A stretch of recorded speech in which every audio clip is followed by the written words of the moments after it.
Hello, students. Welcome to Mystery and Chemistry's Tips and Tricks series.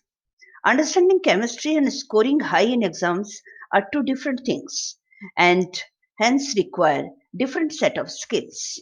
Let us learn some tips to help you score 100 out of 100 in chemistry. So here is the 10th tip. Make the most of the reading time before examination starts. Most board examinations provide reading time before writing begins. During reading time, students are permitted to read the examination paper but not use pen or pencils nor mark the paper anyway. Some students find reading time frustrating. They just want to start writing at the earliest.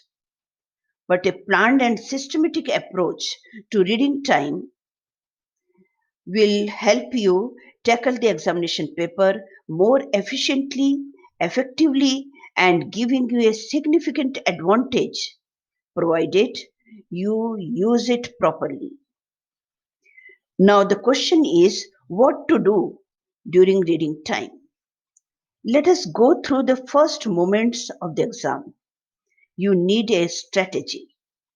First, calm your nerves and settle into the grooves of the things.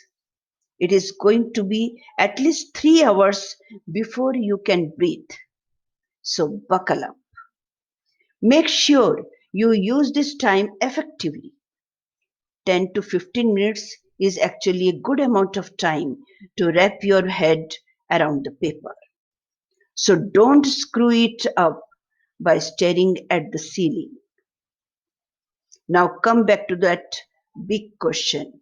What to do during reading time? First, read the paper completely from start to finish. This doesn't mean you should read it in depth. Instead, skim through and get a rough idea for what each question is asking. The purpose of this is to get an overview and make a mental checklist. Start the start to think or plan your answers. Pinpoint the question that might be challenging. Prepare yourself to leave it and come back to it later. In option questions, you need to pick one that can be done in reading time. Read long questions carefully.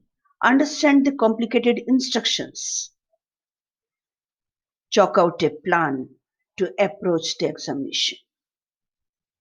The more systematic you are, the more marks you get. Thank you.